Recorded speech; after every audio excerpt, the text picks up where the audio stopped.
रोज की तरह वो फिर डरी हुई थी, सहमी हुई थी। हर दिन पिटती थी, हर बात पर अपमान सहती थी। पति का गुस्सा और सास की जर भरी बातें उसका जीवन बन चुकी थीं। लेकिन आज कुछ अलग था। पति और सास का सच अब उसके फोन के कैमरे में कैद हो रहा था। एक गुप्त रिकॉर्डिंग और पड़ोसन की मदद, फिर पुलिस सीधा दरवाजे पर। रम्या अपने छोटे से घर के आंगन में खड़ी थी। वह झटके से बालों को बांधती हुई रसोई की ओर बढ़ी। उसका पति अजय बस अभी अभी ऑफिस से लौटा था। उसकी गाड़ी के हॉर्न की आवाज रम्या के लिए किसी घंटी की तरह थी, एक संकेत कि अब उसे तेजी से चाय तैयार करनी होगी। अजय का नियम था, ऑफिस से लौटते ही चाय का प्याला उसके सामने होना चाहिए, बिना एक सेकंड की देरी के। रम्या ने जल्दी जल्दी स्टोव पर चाय चढ़ाई। उसका दिल तेजी से धड़क रहा था। पिछले कुछ महीनों से उसकी जिंदगी एक तार पर चल रही थी। हर कदम पर डर, हर पल में तनाव। अजय का गुस्सा और उसकी सास मंजुला की तीखी बातें रम्या के लिए रोजमर्रा की बात हो चुकी थीं। फिर भी वह हर दिन कोशिश करती थी कि सब कुछ ठीक रहे, कि वह अपने पति और सास को खुश रख सके। लेकिन आज कुछ अलग था। रसोई में चाय उबल रही थी और रम्या ने एक गहरी सांस ली। उसकी नजर खिड़की से बाहर आंगन में पड़ी, जहां उसकी पड़ोसन शीतल कपड़े सुखा रही थी। शीतल ने उसे देखा और हल्के से मुस्कुराकर हाथ हिलाया।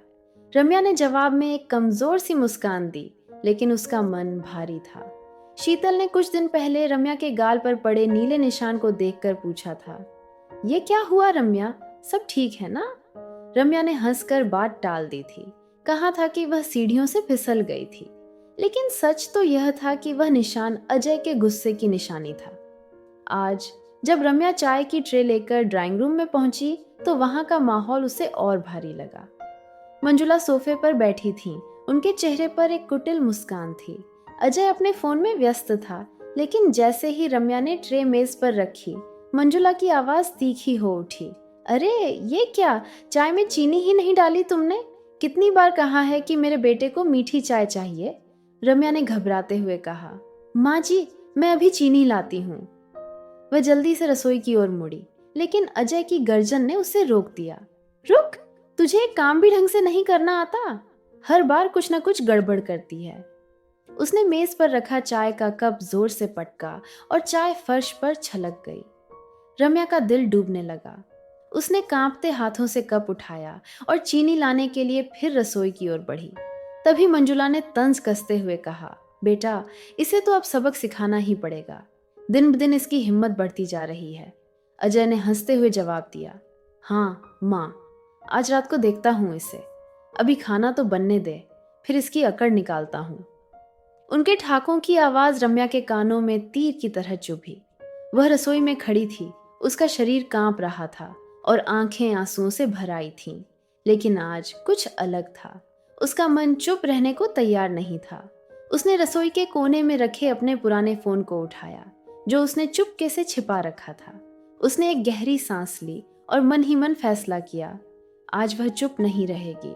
रम्या ने चुपके से फोन का कैमरा ऑन किया और रिकॉर्डिंग शुरू कर दी। वह जानती थी कि उसे सबूत चाहिए। उसने रसोई की खिड़की से बाहर झांका, जहां शीतल अभी भी थी। रम्या ने धीमी आवाज में शीतल को इशारा किया और कहा, मुझे मदद चाहिए। शीतल ने उसकी आंखों में डर और दृढ़ता का मिश्रण देखा। उसने तुरंत समझ लिया कि कुछ गलत हो रहा है। रम्या ने रिकॉर्डिंग चालू रखी और रसोई में काम शुरू कर दिया। तभी अजय गुस्से में रसोई में घुसा। क्या कर रही है तू? इतनी देर क्यों लगा रही है? उसने रम्या का हाथ पकड़कर जोर से खींचा। रम्या ने हिम्मत जुटाकर कहा, मैं खाना बना रही हूँ। आप लोग मुझे हर वक्त डराते हैं, मारते हैं। मैं और नहीं सह सकती। ये सुनते ही अजय का गुस्सा भड़क उठा। उसने रम्या को धक्का दिया और उसका सिर रसोई की दीवार से टकरा गया। मंजुला भी वहां पहुंच गई और चिल्लाने लगी, तू हमारे खिलाफ बोलने की हिम्मत कैसे कर रही है? तुझे पता है तू कहाँ जाएगी? तेरे मायके वाले तुझे वापस नहीं लेंगे। रम्या के माथे से खून बहने लगा, लेकिन उसने हार नहीं मानी।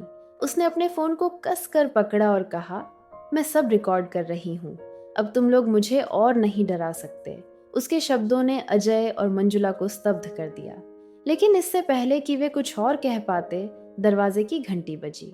रम्या ने पहले ही शीतल की मदद से पुलिस को बुला लिया था।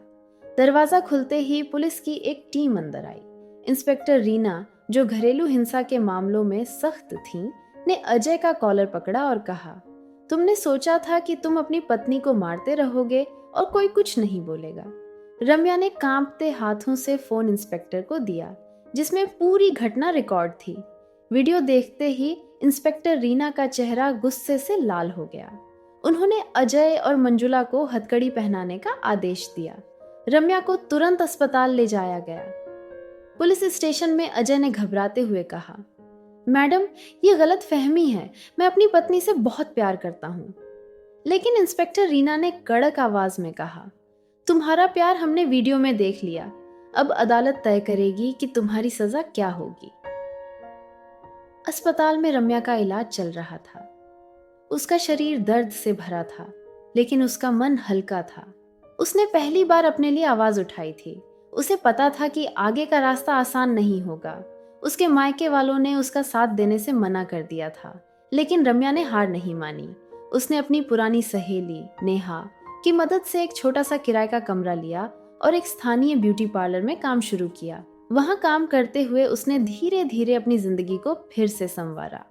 हर महीने की छोटी छोटी बचत ने उसे आत्मविश्वास दिया। वह अब हर सुबह एक नई उम्मीद के साथ उठती थी।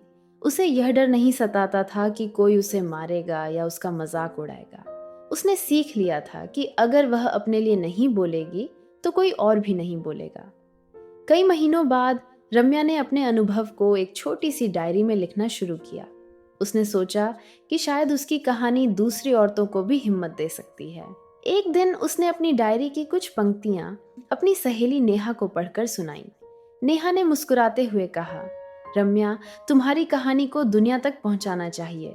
ये सिर्फ तुम्हारी नहीं, बल्कि हर उस औरत की कहानी है जो चुपके चुपके अत्याचार सह रही है। रम्या ने एक गहरी सांस ली और मुस्कुराई।